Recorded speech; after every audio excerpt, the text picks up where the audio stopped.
This is Jenny, and thanks so much for joining for another episode of Crazy Grateful Asians. Today, I'm super excited to be talking with my friend Molly Ho, who I met online. We are part of a mastermind group together because we're both digital nomads and digital entrepreneurs, and she is also a designer and storyteller. So I'm really excited today to be chatting with her and sharing more about her story. So Molly, why don't you go ahead and introduce yourself and just, let us know a little bit more about yourself. Okay, great. Thanks for the introduction. So like Jenny said, we met earlier, like maybe 2 years ago, online, and I've been online like ever since I knew about the internet. I played Neopets when I was like little. I created MySpace layouts for people. I did Tumblr, so I did the whole internet thing. Did you do Asian Avenue? What is that? Oh my gosh, it was like a Tumblr. It was before Tumblr existed. I had the Asian Avenue page. I didn't know That's how I first learned to do HTML stuff. Oh really? Yeah. I learned it through Neopets. Oh wow. And so yeah, a little bit more about me. I've been living here in Vegas for about a year now, maybe a little over a year. I've lived in California my whole life, born and raised in California, so I was born in LA and then I guess raised all over California. And next week I'm actually going to Copenhagen, so Jenny caught me at the perfect time because like I'm going to be out of this country for at least 6 months, which is like crazy because I've never been out of the country by myself before. Actually, I don't even know if I've been outside of state by myself before, but like never outside of the country. So that's gonna be exciting. Yeah, it's gonna be such an amazing trip. And then I'm gonna look back on this and be like, oh wow. Yeah. So what about your upbringing do you think has kind of contributed to who you are now? So when I was in LA, I grew up like in all of the Asian communities around like Diamond Bar, Hacienda Heights, Pasadena, and then when I was in the Bay Area, there were also a lot of like Asian like influence. So I grew up like eating pho and like Chinese food. There was like a ton of Chinese food, Taiwanese food. So that part of me, but I also grew up like with a lot of I guess U.S. influence or like American influence. So sometimes even though I'm like, I don't really feel like I'm Asian, and then I don't really feel like I'm fully American, so it's like a mix. Yeah, for sure. But I've also met a lot of people also like me where they don't feel like they're entirely like one or the other as well. I tried to like play piano 3 times. Never worked out. I don't play the piano. Yeah. When I was little, I thought I was gonna go like the college job route. I knew I didn't want to have kids. Didn't really want to get married, but like everyone else in my family has gotten married. Yeah. So then I was like, maybe I'll tell people like when I'm older I don't want to get married.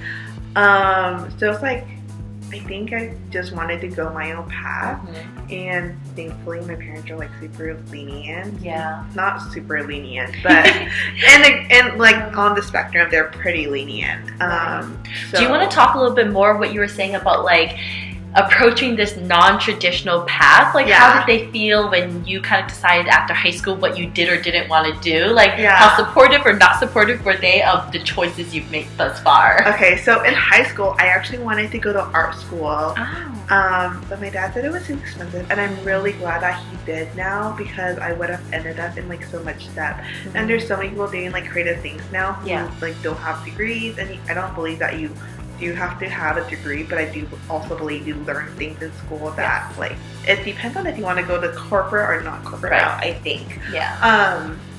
But I also struggled a lot with like mental health during that time, so I think that's like the main reason why I decided I went to community college actually for 3 years, which is because I took a whole semester off because of mental health issues, and because like I crammed my schedule like to basically if you added another thing, you just like I wouldn't have gotten any sleep. And then I think I just worked like a couple of like food jobs and like retail jobs like after for like maybe a year or 2 after, and then I got this office job, which it was an interesting experience. There were a lot of perks. There was a lot of like good experiences. They taught me a lot of things, but there were a lot of like bad things.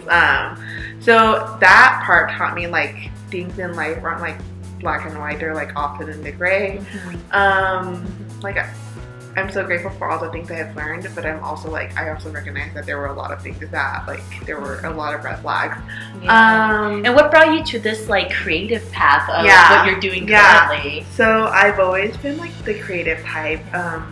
My best friend says that she remembers, like, when I was little, like, you would just have to give me, like, paper and crayons and then I'd be, like, quiet for 6 hours until I was hungry again. And then, like, I want to eat, and then you could probably, like, leave me alone there for, like, another 4 hours.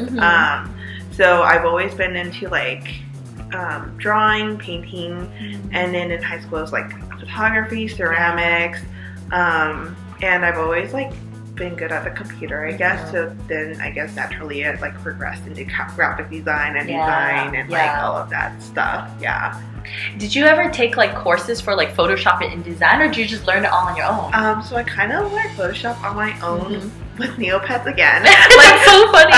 I've met so many designers where they're like, it all started with Neopets for them too. I had no idea about Neopets is, like, probably, like, the place where, like, all of these designers, like, started. I had no idea. It's crazy. And then in community college I took a InDesign class and a Illustrator class, which are, like, both Adobe programs. And during that semester I just spent, like, all of my time, I took, like other classes like math and English and whatever in the daytime, and then at nighttime I stayed in the classroom for probably like 6 to 8 hours a day. Wow. Yeah, and I learned everything. Clearly you loved it so much. Yeah, I just spent all of my time there. And then actually after I left that class, I didn't, like, touch it for about maybe 2 years. And then when I quit the office job, I, like, after a while I started going into InDesign and, like, Illustrator again and Photoshop. And that's when I picked things up. So currently, you know, you're about to embark on this journey to travel around Europe and then Southeast Asia as well. Kind of being this digital nomad, like, what will you be doing? Like, how are you leveraging the skills that you have to be able to allow your lifestyle like this? So I'm planning on working, so this is my current plan. I'm not sure how it's gonna play out yet, but I plan on working 4 days a week, and I love working throughout, like, long periods of time. So I plan on working, like, 12 to 14-hour days on those 4 days, and then probably a whole day I'm just going to dedicate to sleep. Just like, don't bother me, I'm in bed. And then the 2 other days I'm going to explore the city, because I'm kind of actually a homebody. Like, I love staying at home, but I also know that I also see that, like, I need to explore other things to like, expand my mind and, like, meet other people and, you know, and in particular you work on, like, branding packages for different types of people. How have you found yourself, like, marrying what you love to do and being able to, like, help others? So I love working with ambitious, creative entrepreneurs, a lot of photographers. I love working with photographers because they appreciate, like, good design like I do, but then they also understand that it's probably better to have someone else help them with it. Like, they could do it, but then it's gonna look way better. Like, I could take my own photos, but it's gonna look way better. Specializing. Exactly. And so I work with a lot of, like, people in the wedding industry, like planners and florists and those kind of people too. And then I also sell a lot of templates on the side. So I sell on, like, Creative Market. So for people who want their brand to look better but are kind of on a budget, because I totally understand, like, first few years of my business were, like, hard. And we talked about that. So I get it. I've been there. Like, you don't want to, like, if you're not ready to spend that much amount on your brand, like, I totally respect that. And I think that I've had people come to me and say, like, I really like that, because a lot of people, like try to push you. And so I love that, like, I have the opportunity to be like, okay, what kind of business owner do I want to be? And it doesn't have to be, like, what everyone else is doing. Kind of like how you don't have to go to, like, school just because everyone else is doing. But I didn't understand that at 18 years old. I thought that was the only path. And how supportive have your parents been? You know, because, like, coming from the Asian culture, do they understand what you're doing? How supportive have they been in you pursuing this kind of career? So my parents and I don't actually talk about this stuff, and that's kind of what I prefer. They kind of, like, they've kind of let me do their own thing. I don't know if it's because they're scared to like approach it with me, or like they're just letting me like figure it out. But they've been supportive in the way that like they both let me like live with them after high school. They never really talked about like kicking me out or like disowning me or whatever. So I mean, in terms of that, I'm like really grateful for like yes, I would like a better emotional connection with them, but at the same time, I'm like, this is good. And like when I look at other people's parents, I'm like, this is good. So what about like other relationships in your life? Like, how do you feel like those have panned out? I think after the office job, like during the office job, I kind of stopped talking to anyone like from high school. I have my best friend. She's known me my entire life. She's like, she was there when I was born. And so she's been there with me like throughout like the entire journey. I've also made like a few friends, solid friends like here in Vegas that one I talk to regularly now. We meet at Starbucks like once a week just to like talk and catch up, and like a few other friends here. I'm kind of an introvert, so I'm like, I need a few close friends who really get me, and I really get them. So I don't need like hundreds and hundreds of friends. That's all you need, just a couple of close people, like the tribe of five. The five people you're closest to is kind of like what you just need in your life to nourish yourself. And that's so important, like whoever you surround yourself with, because I see myself in them, and like I'm pretty sure they see like themselves in me. But at the same time, like we met on the internet, and I know for you, like you're very active on like Instagram and on Facebook. Like, can you talk a little bit about some of the opportunities and people you've met through the internet and how that's impacted your life? Okay, so I was okay with meeting people on the internet when I was like 10. What? Oh, because of Neopets? Okay. But I don't think I ever. This is the interesting thing. I don't think I've ever met anyone from Neopets, but I do remember I was in LA in Disneyland one time, and we were going to meet up with like this one person, but unfortunately she got she's okay now. It's fine, but she got in a car accident on that day. It was just like probably like cars hitting, so we didn't meet then. I don't think I met. I think the first time I actually met someone from the internet was Tumblr days when I was 17. But it's never been like weird to me. I'm like, because I filter people out like so much that I don't have that fear of like, oh, what if they're, do they call it catfish? Or what I guess catfish. Like I've never been worried about that because I like filter people out. You know, if like someone has never done it, I say like go on video chat with them first, but like I knew you were a real person. We use a video chat all the time, so we've seen each other's faces, we talk to each other a lot. But I mean, like with Wholehearted Women and other things you've done, you've met some incredible other people. Like, what are some of those people you've met? Actually, when I went to Portland, we went up to Seattle, and I met one of my friends up in Seattle we met for brunch, and we've been friends, I think, almost for like 2.5 years, or maybe even 3 years. And it was the first time I've met her, but she's like one of the most amazing people in my life. She's like kind of like that big sister kind of person in like life and entrepreneurship and like relationships, and just giving me like life advice. And I'm meeting like my copywriter friend in Madrid. And like you've never met her in person. I've never met her in person, but we are like best friends. We know almost a lot of things about each other. So the internet, the internet is amazing. When people are like, the internet makes you dumb, I'm like, wait, what? I mean, I honestly agree. Like some of the closest people in my life, we've been connected through different like mastermind groups. So like we support each other in, you know, being an entrepreneur, because it's a struggle. Like it's really hard to be an entrepreneur if the other people in your life don't know what it's like. And we had each other through this like platform, and it gave us the positive energy we needed to keep going. So it's really weird because it's like we can't find people in our immediate circles, but then we meet strangers online, and then we become friends in real life, which is really great. Most of the people I've met locally, like here and in San Jose, I've met through like Instagram first.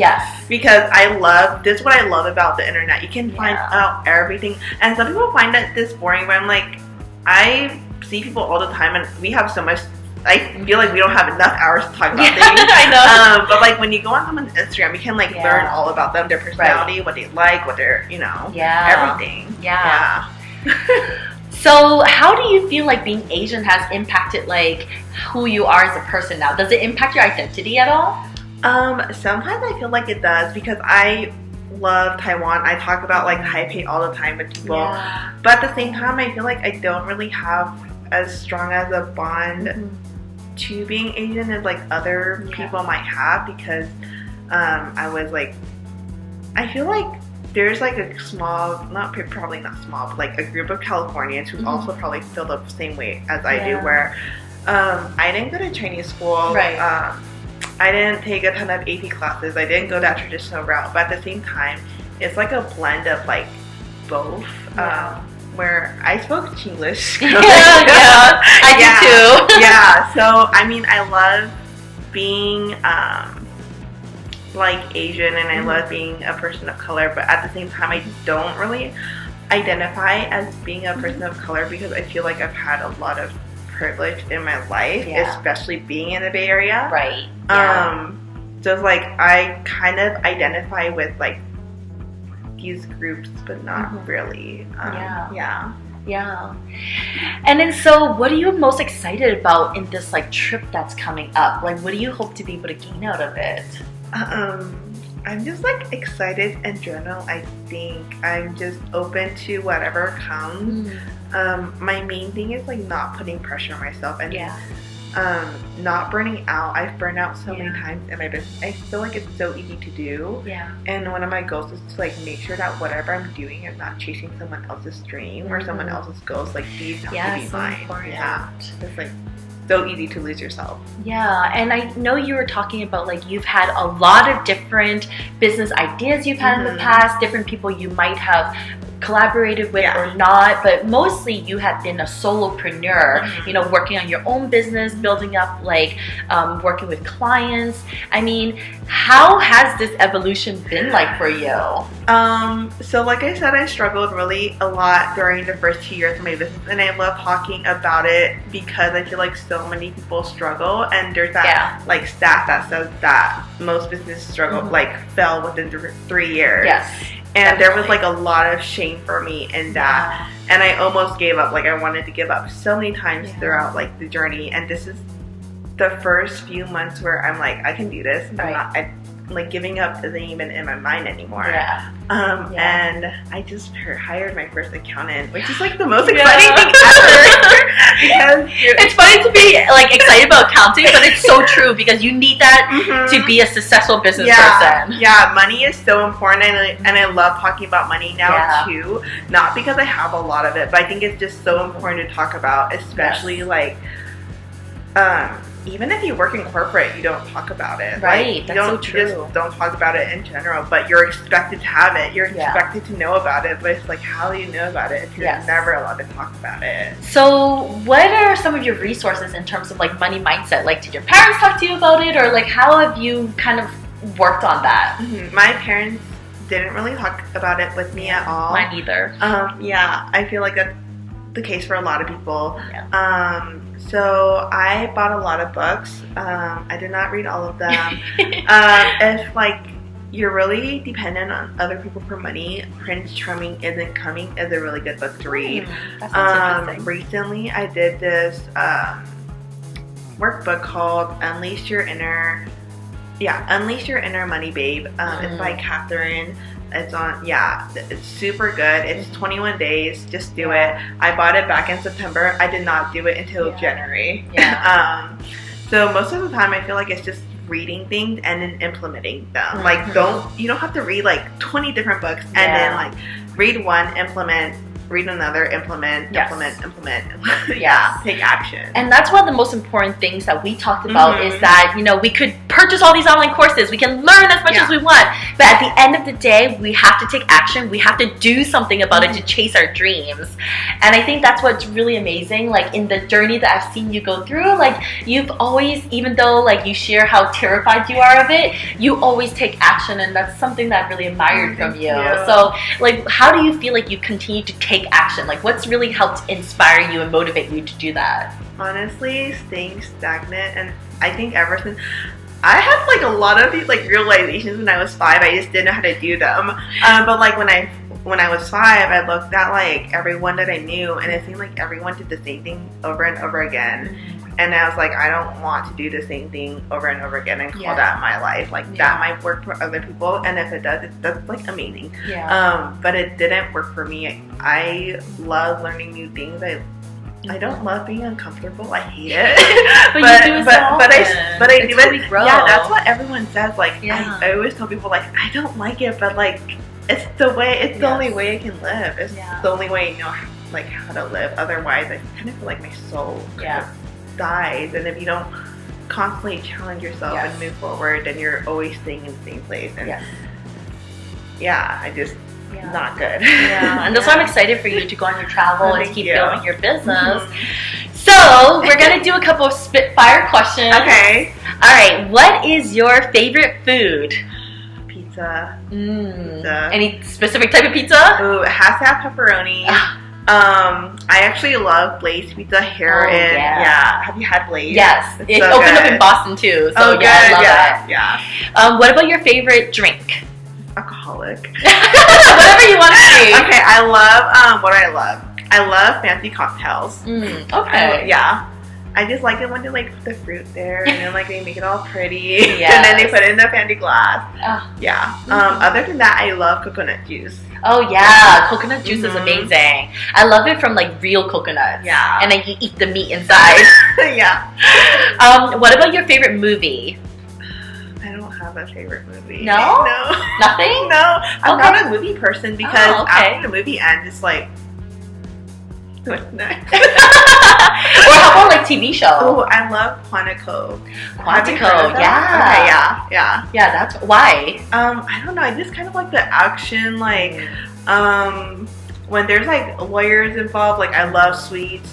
When there's like police involved. I don't know. I just like this, like learning. Oh, another TV show that I like is Good Trouble. Have you heard of it? No, I haven't heard of that. It's new. It's like a play off the Fosters. I watch a lot of Netflix and Hulu. What about your favorite book then? Oh my god, there's so many good books. I'm like, which one do I pick? You can choose a couple. Okay, one that I recommend everyone read is called Breaking the Habit of Being Yourself. Ooh, that sounds good. Yeah, it's really good. Another one I think every business owner should read is The E-Myth. Yes. The E-Myth is so good. Yeah. And then if you want to learn about branding, there's Building a Story Brand. Oh, yeah. What is that about? It's kind of like, it teaches you about branding, it teaches you about like the customer experience, it teaches you how to like create a better experience for your clients, customers, community, all of that. That sounds really good. That sounds like a handy one if you want to be a creative and be in this like design business. Yeah. What about, what's your spirit animal? Are mermaids considered an animal? Yeah, that's fine. Yeah. One of my friends, Katie, she always says like, we're like mermaids because we like to go like deep, like so much depth and just like, you know, the ocean. Yeah. I like that one. Oh, the Little Mermaid. What about, what's your superpower? What's yours? That's so funny. No one's ever asked me that before. Putting her on the spot. I know. I think my superpower is connecting with people. Like wherever I go, I just find it so easy to connect with people, whether in person or online. And then I love connecting them with other people too. Oh, that's good. So I consider myself like an energetic connector. So I love meeting with people, particularly who I can have like really authentic, amazing conversations with. And even if I only know you for like 5 minutes or 5 days or 5 years, being able to still like travel 10 years in the future and still connect connect together. Part of this road trip, I kind of like reconnected with some friends who I hadn't seen for 10 years. Actually, I like last time I saw her was in New Zealand. Oh, wow. And then we had breakfast, and it was just such an amazing connection. And I think that's what I love about traveling and about the internet. It like really allows you to just connect with people all over the world. Yeah. If you have something in common, like even the smallest thing, then like all of a sudden it opens up so many doors and windows. Yeah. What do you think is yours? I thought she was gonna forget. I thought you were gonna No! I think being open and honest online and transparent, because I've had a lot of people ask me, how are you able to do that? Yeah. And it's just like, I don't know how to be any other way. Like, it's scary. Yeah, but I like scary. Apparently I like to do scary things. Yeah.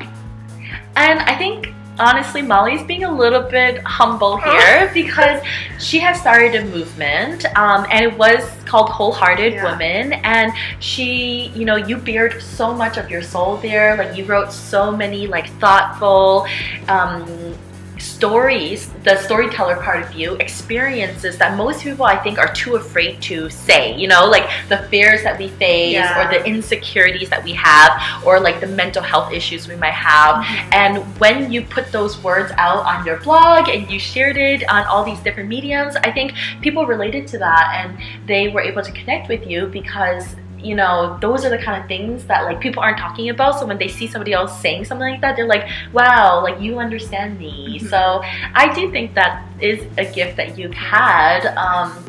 And I guess one last thing is, you know, what do you feel grateful for in your life?